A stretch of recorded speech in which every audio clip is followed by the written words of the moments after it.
মন্টাক light হাউসে সবাইকে স্বাগতম। মন্টাক লাইট হাউস নিউ ইয়র্ক স্টেটের প্রথম লাইট হাউস।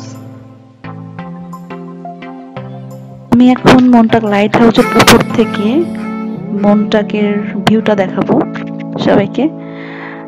এটা আসলে অ্যামেজিং, উপর থেকে সমুদ্রের ঢেউ প্লাস মন্টাকের একটা ভিলেজ, আর নিউ ইয়র্কের শেষ সীমানা প্লাস আমেরিকারও শেষ সীমানা বলা যায়, উত্তর পূর্ব দিক বরাবর। ইউএসএ তে এখনো পর্যন্ত 4টি লাইট হাউস অ্যাক্টিভ আছে, তো মন্টাক লাইট হাউসটা ওই 4টার মধ্যে একটা।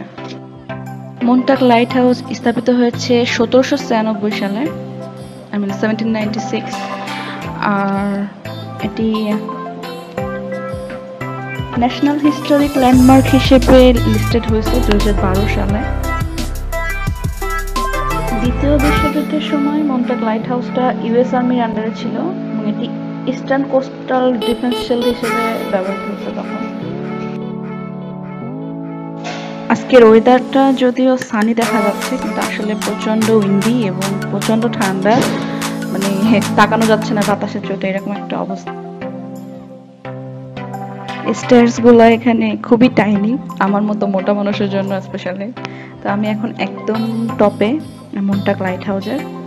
তো এখান থেকে মোটামুটি এই পাশের মন্টাক লাইট পয়েন্ট লাইট হচ্ছে স্টেট পার্ক প্লাস সমুদ্রের পুরো সৌন্দর্যটা একভাবে দেখা যায়। যেহেতু গ্লাসের ভিতর দিয়ে ভালো দেখা যাচ্ছে না, কিন্তু জায়গাটা আসলে দেখতে অনেক সুন্দর।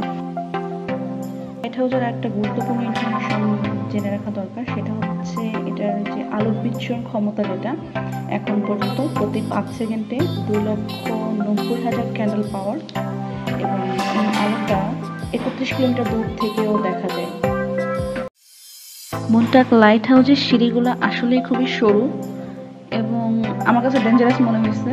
আমি নিজেও জানি না আমি কিভাবে এতগুলো সিঁড়ি পেয়ে উঠছি আর নামছি, এরকম সরু সিঁড়ি, এবং এখানে একটাই সিঁড়ি, মানে লাইট হাউসের উপরে ওঠার জন্য এবং নিচে নামার জন্য একটাই সিঁড়ি। আমি দেখাচ্ছি কতটা ভয়াবহ, এবং দেখেন কত পুরানো, দড়ি বাঁধা, এখানে রেলিং এর পরিবর্তে দড়ি বাঁধা, এবং ওটা একটা খাড়া টাইপের সিঁড়ি। আর সবচেয়ে বড় সমস্যা হচ্ছে যারা উপরে উঠতেছে এবং একই সাথে যদি কেউ নিচে নামে, ক্রসিংটা খুবই ডেঞ্জারাস এখানে। যে এখন আমি নামতেছি, ওরা উঠতেছে, তো এটা আসলে খুবই ডেঞ্জারাস। বাচ্চা নিয়ে আলো এখানে ওঠানামা করা আসলে খুবই রিস্কের একটা বিষয়। তখন এক্সাইটমেন্টের জন্য বুঝতে পারি নাই কিভাবে উঠছিলাম আর নামছিলাম, বাট এখন ভিডিও দেখে আমার নিজেরই ভয় লাগছে। এটা আসলে একদম খারাপ সেইগুলো। এটা 3.5 অর্ডার ফ্রেশনার ল্যাম্প, আমাদেরকে খুলে দেখাচ্ছে। আর এটা হচ্ছে 4 অর্ডার ফ্রেশনার ল্যাম্প, যেটা প্রিজামের মতো অনেকটা।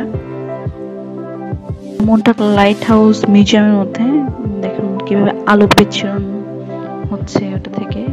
এটা 4 অর্ডার ফ্রেশনার ল্যাম্প।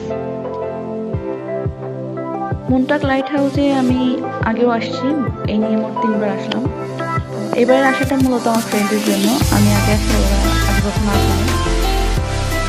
আমরা মন্টাক লাইট হাউসের বিচের পাশে কিভাবে মজা করছি, কিভাবে ছবি তুলছি, তার ভিডিও দেখে বিচটা অনেক সুন্দর, পাথরের, বালি নেই কোনো। সারাদিনে আমরা অনেক মজা করছি মন্টাক লাইট হাউসে, বিচে, এবং এছাড়া পাশে ওয়াইল্ড উড স্টেট পার্কটাও আমরা ঘুরে দেখেছি সেদিন। পানিটাও এখানে অনেক স্বচ্ছ, এবং আমার ফ্রেন্ডরা তো রীতিমতো পাথর ছোড়াছড়ি শুরু করে দিয়েছে বিচের মধ্যে।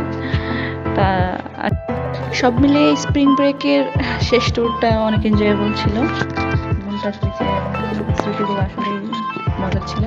এই জায়গাটা আমার সবচেয়ে পছন্দের জায়গা মন্টাকে। আসলে আমি এই দোলনাতে দোল খেতে কখনোই ভুলি না, এটা আমার সবচেয়ে প্রিয় জায়গা। ছোটবেলা থেকেই দোলনায় দোল খেতে আমার খুবই ভালো লাগে, এবং এরকম একটা পরিবেশে বিচের পাশে দোলনা, প্রাকৃতিক পরিবেশের মধ্যে তো কেনা চাই বলে। সবচেয়ে মজার বিষয় হচ্ছে সম্রাট আমাকে বিট করছে, আমি ছবি তোলার দিক থেকে আমার মনে হয় আমার থেকে 3 গুণ বেশি ছবি সে তুলছে শখকে দিয়ে। এই ছিল মোটামুটি আমাদের মন্টাক tour. Let's go guys, it's time to go.